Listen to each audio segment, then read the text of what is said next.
countrymen and women, brothers and sisters.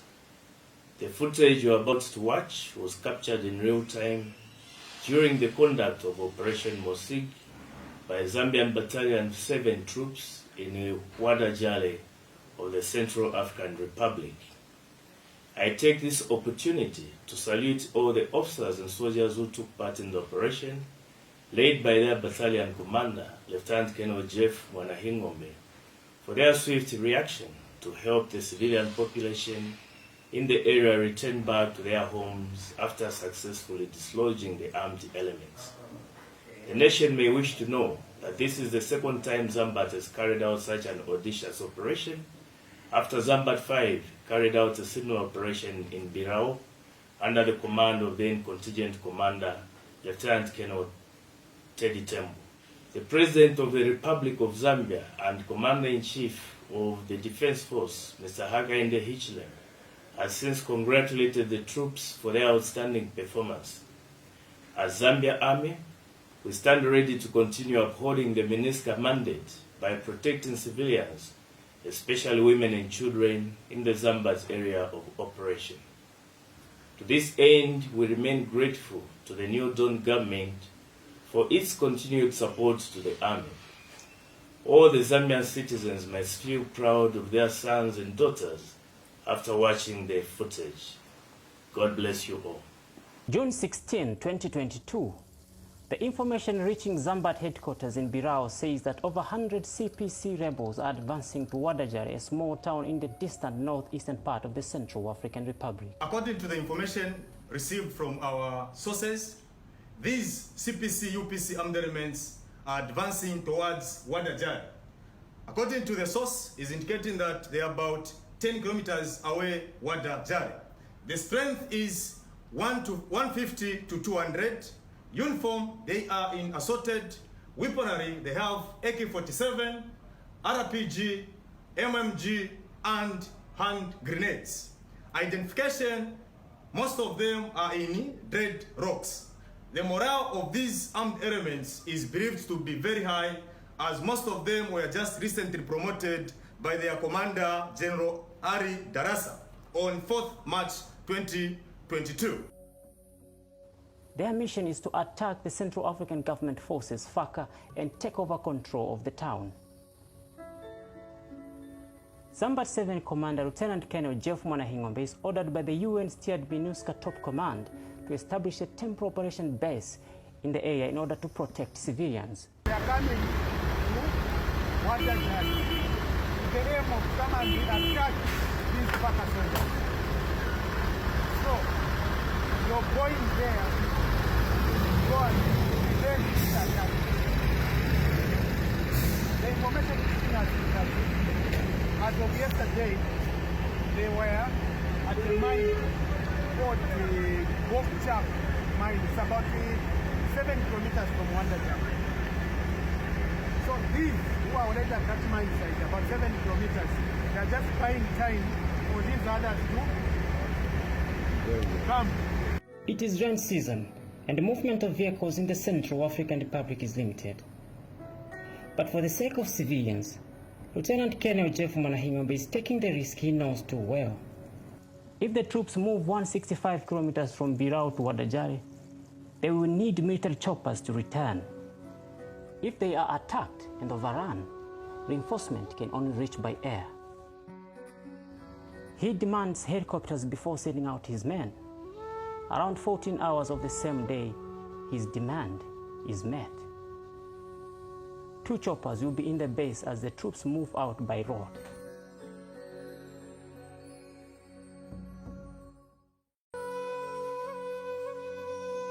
June 17, the troops reach Wanja village after covering 120 kilometers. Wanja River is flooded after a heavy downpour and the troops will not dare to cross. Movement is halted as they wait for reinforcement led by Major Justin Mukuka. They spend 2 nights in Wanja as they wait for the water levels to go down. The mayor of the area informs Major Mukuka that the rebels attacked Wadajare, killing 2 civilians, and are at the time targeting the sub-prefect and the mayor of the town. She narrates that Faka has been overpowered in battle and all civilians have fled into the bush for safety.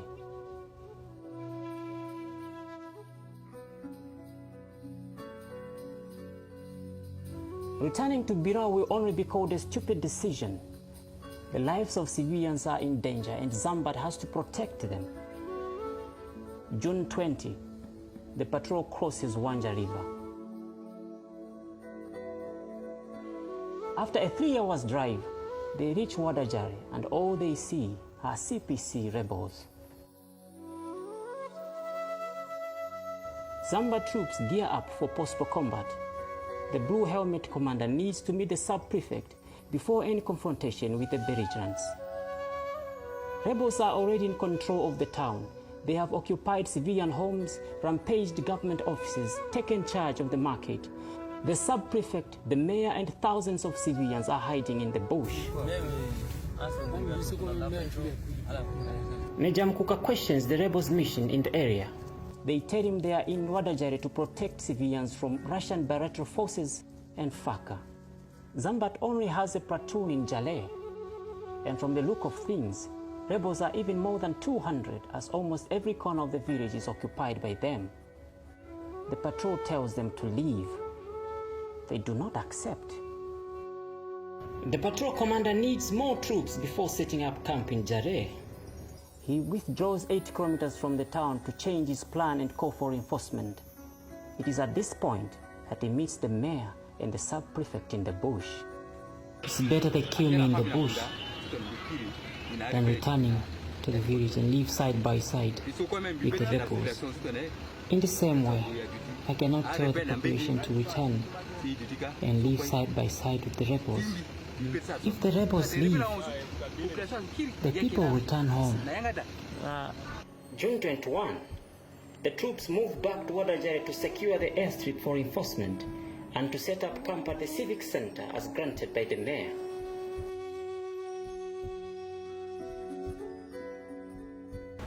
Colonel Manahingombe sends reinforcement and other essentials as requested by the commander on the ground. As Zambian sets up camp in Jale, they discover the hospital is deserted as the doctor and other health workers are taking refuge in the bush. The Blue Helmet medics begin to treat women and children who sneak into the facility in search of health care. Malaria is prevalent in children, as locals report deaths of several infants in the distant bushes. Members of staff were not found. We were told they are in the bush. We are trying to do operations just on the corridors of the hospital, just to help 1 or 2 clients that are coming through. And of late, so far, malaria has been the commonest. 21-year-old Ginganjo was in the house with his wife when the rebels attacked. They shot him down, smashed his genitals and left him to die. Zambian found him and offered medical assistance. He was immediately evacuated to Bria by MINUSCA for advanced medical treatment. The patrol commander meets the rebels for the 3rd time and tells them to leave the town for civilians to return. That have fled away into the bush, starving, spending sleepless night in the field, which is not going to allow me to stay here and start smiling at them. No. The bottom line here is that I do not want these to be here. As long as these are here, the civilians will never come back. So I'm giving them to say, I don't want to see them up to 12 hours. Let them leave. Okay. They promise to do so after a day, a thing that doesn't come to pass. June 22nd, Colonel Manahingombe meets his men in Wadajari.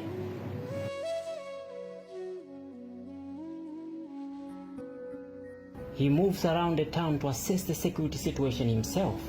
His instructions to the troops are very clear. And if you happen to use force, it must be effective force. Chaps must be hit hard. I say again, if they make a mistake to fire at you, you must hit them hard. June 23rd, Major Mkuka orders the rebels to leave the town before 12 hours. They arrogantly tell him MINUSCA has no right to remove them out of the town.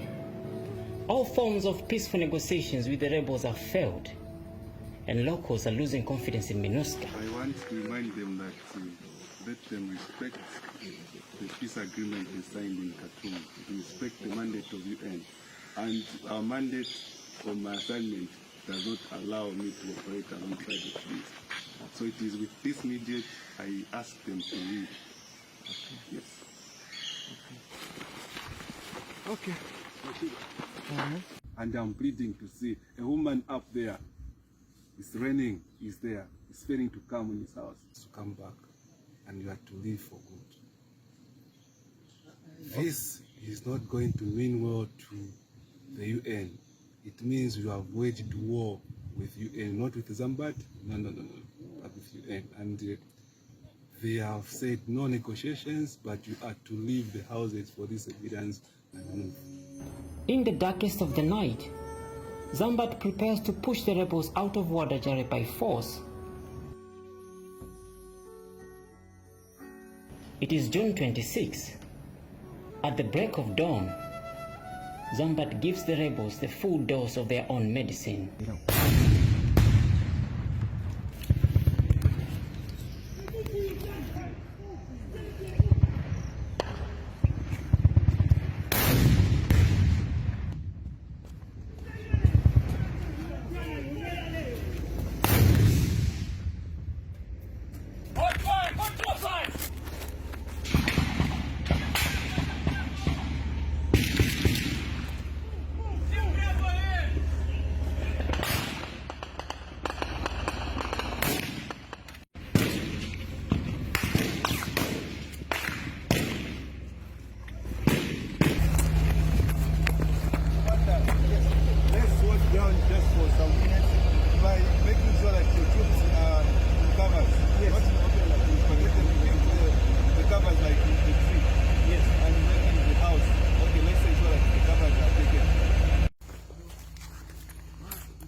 Going.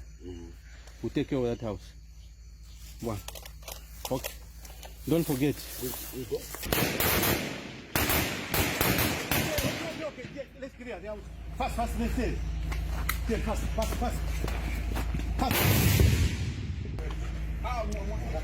Cover me behind. Okay. Out, fast. Come out. Back, we get the bodies and the motorbikes so that we put them on the central place. Alright, sure. This is what, huh? Yes. Do we have any casualties to our side? None else. Did they put up resistance? Yes, they had put. Okay, let's get into the bodies. Yes. As the guns fall silent, the only two rebels that remain in Wadajare are the dead ones. Right away.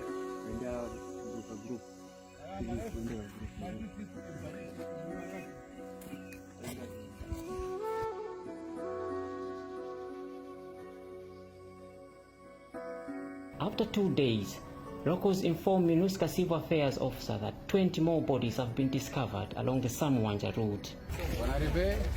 Okay.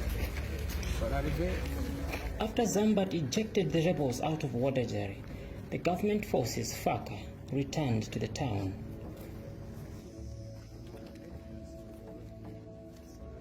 The mayor and the sub-prefect happily came home, and for the first time in 10 days, they slept in their houses.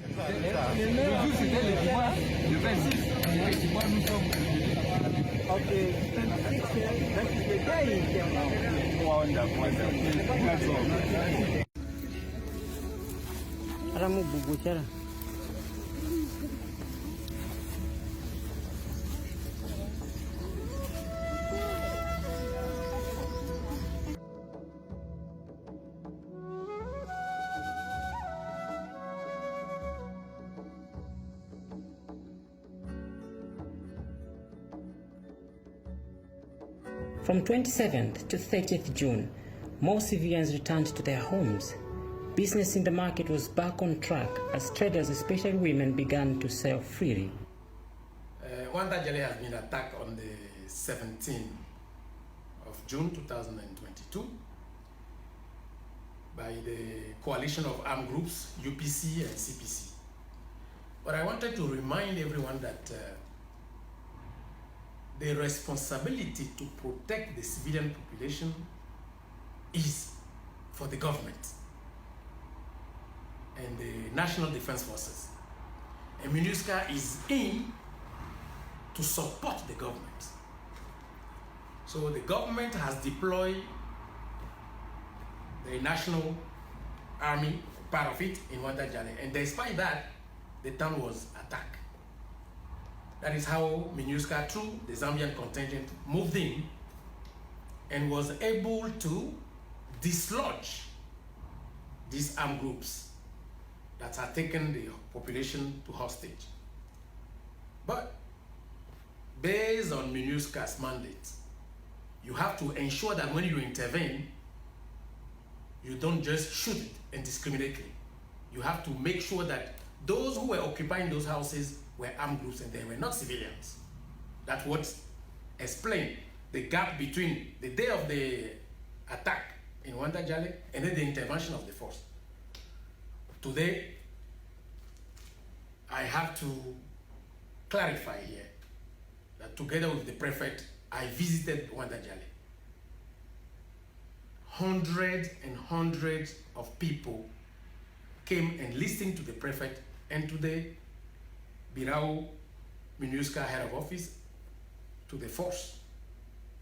And the truth is, the situation now in Wanja is back to normal, thanks to the effective intervention from the Zambian contingent. I'm celebrating the happiness of Wanja city. When I came here, it was deserted. There was no life. Women, children, and their colleagues, they fled into the bush. Suffering, 10 days of suffering with mosquito bites, rains, being soaked every day. There was no one, there was no life. It was so nice to see people around here back to their normal activities because all of them had rushed to the bushes. So after that attack, people are back now. They are normal, living normally now. They are back to their businesses, back to their homes, which makes us feel so proud as peacekeepers.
Civilians were back in their homes, happy for what Zambian had done. But for the Zambian soldier, it was the beginning of spending nights in trenches, in the rains, and in the cold. Nalisalo kubombela bayawe nanguna